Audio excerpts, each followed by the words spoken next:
All right, good morning. Welcome back here to Trader Minute. Great to have you aboard. I'm just waiting for the heads up. Make sure we're streaming here.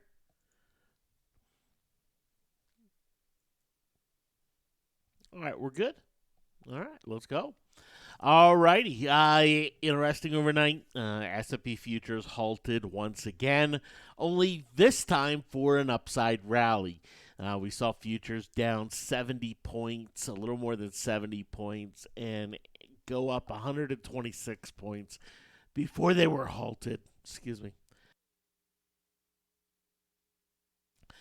In what is one of the biggest overnight rallies that the market's ever seen. And it's one of those where we talked about it yesterday. I mean, we had a 90-point rally in 7 minutes, a 95-point rally in 7 minutes, and then we had a 160-point rally in 16 minutes. The numbers are just kind of mind boggling here in terms of the magnitudes of the moves. And we really have to go back to 2008. We have to go back to 1930s to see that type of magnitude move happen multiple times. Now, this isn't just a 1987 scenario where you get, a big drop and then, things kind of smooth out a little bit relatively. This has been big pop, big drop, big pop, big drop, consistently here in the market. And last night, some of the pop driven, by hope that maybe there is a vaccine here for the virus, but nothing concrete, nothing solid here just yet, and it's still a very fluid, ongoing situation. I think at this moment, when you look at what the market's doing today, there's only one word for it, and it's a dead cat bounce. And dead cat bounces are, just kind of what it describes. If a dead cat falls out of a tree, how much is it going to bounce? Well, not that much relative to how much they've fallen. That's the idea with a dead cat bounce from a technical standpoint. The idea is, yeah, you may get a big bounce, but the bounce is very small relative to how much things have fallen. And, we had this massive rally right in here, beginning of March. And if you look at how much that rally was relative to the sell off, it just didn't compare. And we have that kind of going on here this morning, whether we call it a dead cat or not. The implications of a dead cat bounce are very nebulous in terms of what's going to happen next. So, calling it a dead cat bounce, great. Now what is the whole kind of situation there with it? So, what do we do? How do we kind of take a look at what's happening in the market today and go, all right, are we going to see some logic come back to the market and see some things get bought back up? Are we going to see more panic? Things continue to drop. We have to keep in mind, though, the analogy of the kid and the cookie. And we talked about it way back here where, the kid comes home from school, keeps dipping into the cookie jar. Finally, his mom makes him a batch of cookies, uses salt instead of sugar because she wants him to stop eating the cookies every day before dinner. So he comes home one day, steals a cookie, takes a big bite, and spits it all out. We've seen that phase here in the market. Now the question is, okay, now he comes home from school, steals a cookie now, but is he nibbling or taking a big bite? They're nibbling. He's nibbling to see. And is he ever going to trust the cookie is great going forward for the next while? No, he's not. And the nibblers are going to kind of have that hesitation that, hey, you know what? I do need to be careful as I steal some cookies here. Stealing cookies meaning buying dips. And that's not going to go away. It's not going to go away overnight. That mentality, that shift in mentality will be here for quite some time, and it's going to, it's going to lend itself to some more volatility as we go forward. But we are dealing with historic times in the market. And there's no other way around it. If you come into Wikipedia and look at the largest changes in history, just on a point basis, take a look at the top 3 days of upside.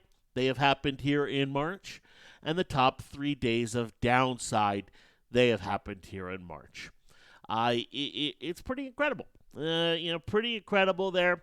If we look at the largest percentage declines and largest percentage gains, we had yesterday, which was the fourth largest percentage drop in market history. The 1987 crash and the 2 days of the Wall Street crash are the only 3 days that were worse than what we saw yesterday.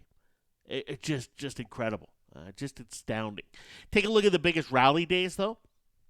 When did they happen? Well, they happened in the midst of crashes. They happened in the middle of the financial crisis. They happened in the middle of the Great Depression. Right? The biggest rallies in the market have happened on some of the during the big bad bear market periods, and that's just the nature of these bear markets. So what can we glean here? What can we take away from today? And I know the market's not over. It's got a long way to go. We've already seen an 80-point drop from where it opened.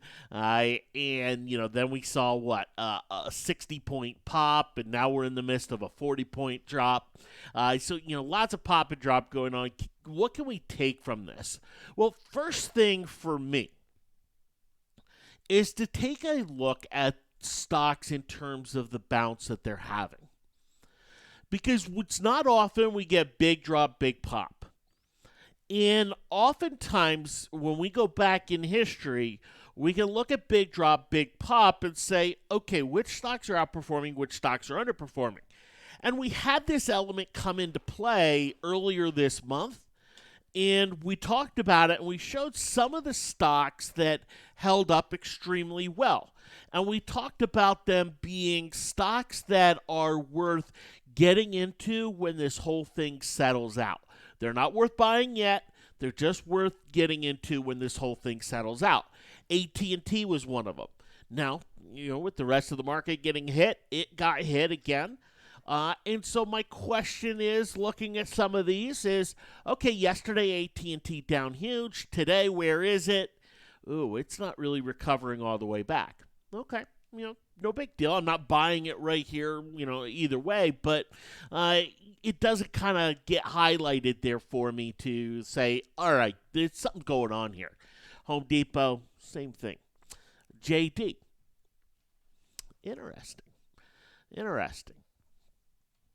Coca-Cola, right? These are all the stocks that were on that list of, hey, big bounce snapbacks.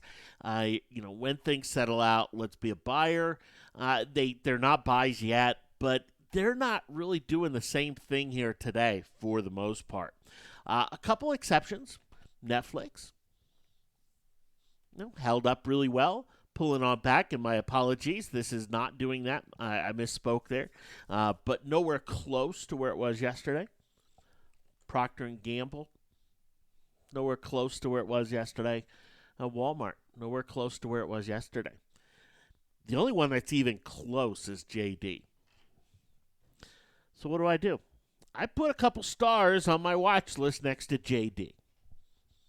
Because now we've had two of these kind of pop drop scenarios, and JD's been on both of them. All right, but what other stocks are on this list for the pop drop here today?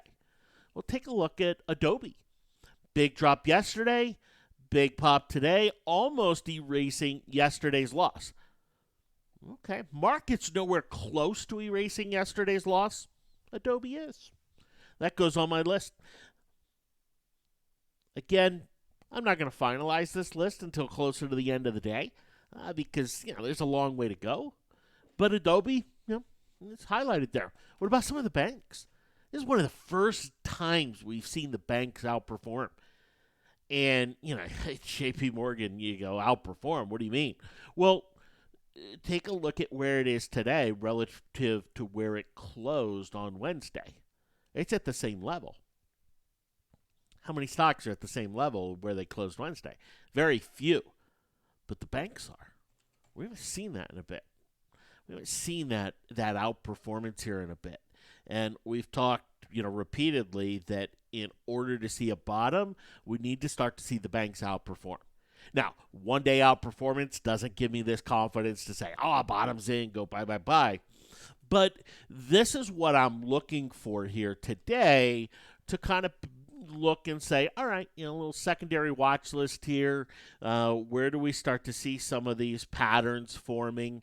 And ultimately, these are going to be the stocks that I want to be in when things settle out. And by in, what do I mean? Well, with Adobe, if I'm going to go out and bet on a stock going to a new high, who do I want to choose?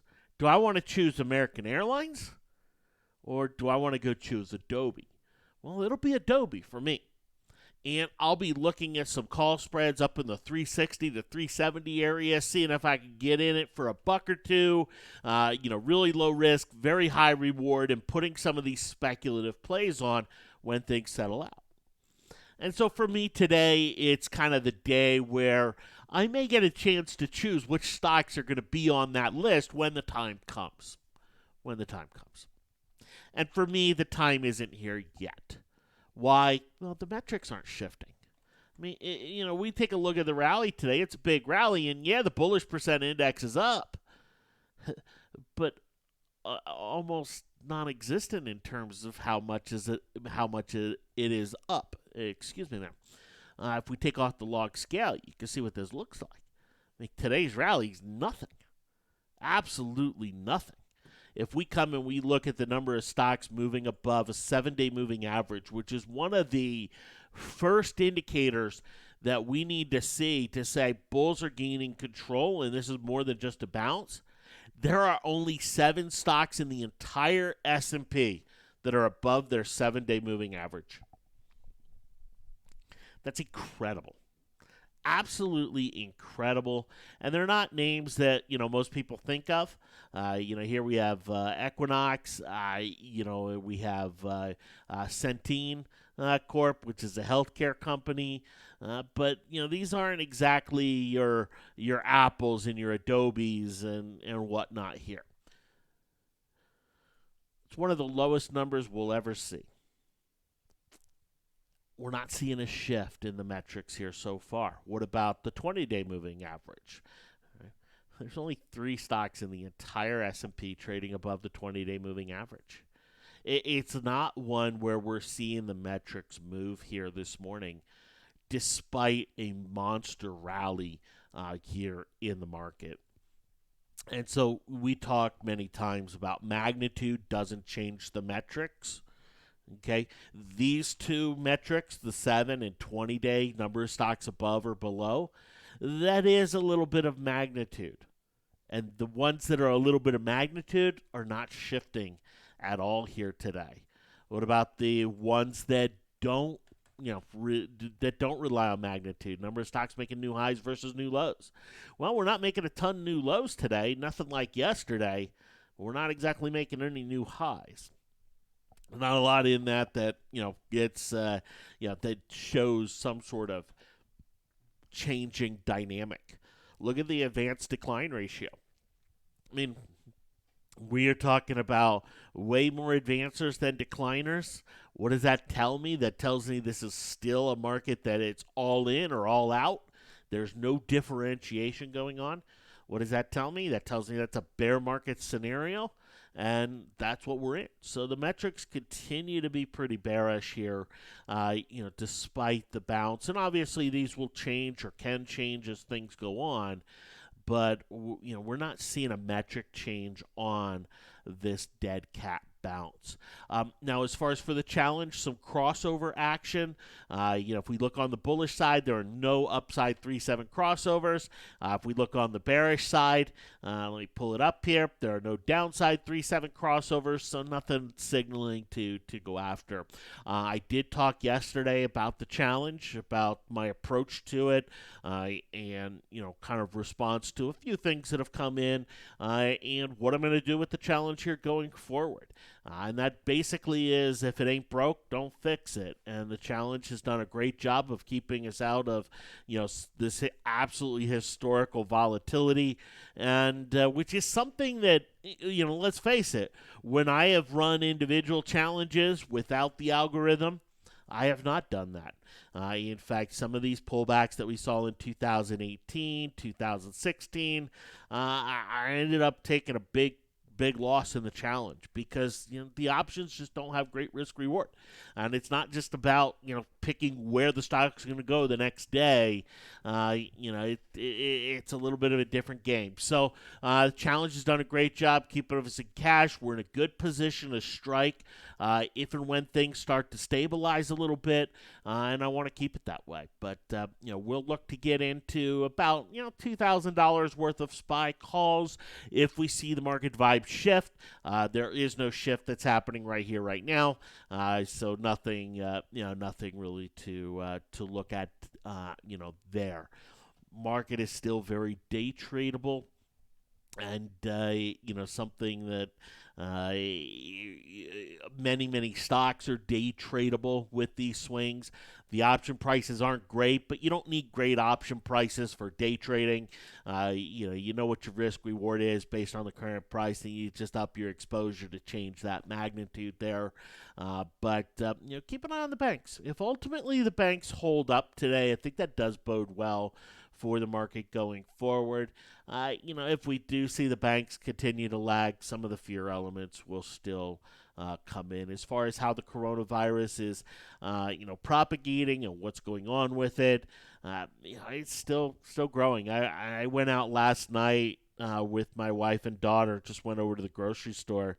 And it's something where my wife went out last week and got everything we might need if something, weird happens, and or something unusual happens. So we didn't really need to get a lot of stuff, but it was one where it's just very interesting to kind of see the shelves empty.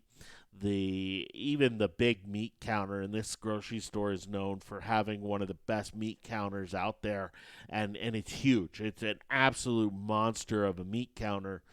There was almost nothing left, and we don't see that very often. And it was something where we see the pictures from Florida when a hurricane's coming and the shelves are empty and things like that. But to see that here in Utah, I said to my daughter in the store, I said, just looking at this almost brings some fear into play of, whoa, what's going on?